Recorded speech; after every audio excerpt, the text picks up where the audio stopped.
Hello, good evening. আর আমি এখন এই যে ঘুম থেকে উঠে বসে আছি। কালকের থেকে শরীরটা আজকে একটু বেটার আছে। আর একজনকে এই যে পড়াতে বসেছি। লিখতে লিখতে এখন ভাবনা চিন্তায় পড়ে গেছে, এখন বসে আছে। নাও তাড়াতাড়ি লেখো।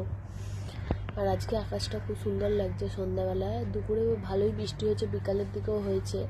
এখন হালকা মেঘলা মেঘলা আছে। তো আমি এই যে জানলার পাশটা বসে আছি, বেশ ভালো লাগছে।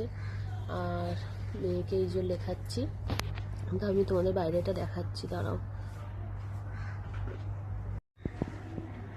দেখো বাইরেটা খুব সুন্দর লাগছে আজকে দেখতে, আকাশটা তো খুবই সুন্দর লাগছে।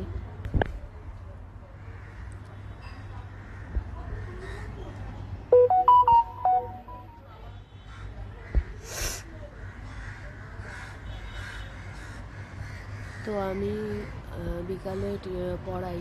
তো যেদিন পড়ানো না থাকে তো আমি জানলার পাশটাতেই বসে থাকি। জানলার পাশে বসে বসে বাইরেটা দেখি, বেশ ভালো লাগে। তো ঘরে থাকা মানে আমার এটাই হচ্ছে জায়গায়, জানলাটার পাশে বসে থাকা। তো ওইখানটাই বসে বসে সময়টা কাটাই, বেশ ভালো লাগে। সবসময় মোবাইলও দেখতে ভালো লাগে না, তো আমি মোবাইলটা রেখেই জানলাটার পাশে বসে থাকতে বেশ ভালো লাগে। তো এখানটাই বসে থাকি। নাও নাও তাড়াতাড়ি লেখো। তো চলো, ভিডিওটা আমি এখানেই শেষ করছি। তোমাদের কেমন লাগলো তোমরা কমেন্টসে জানিও।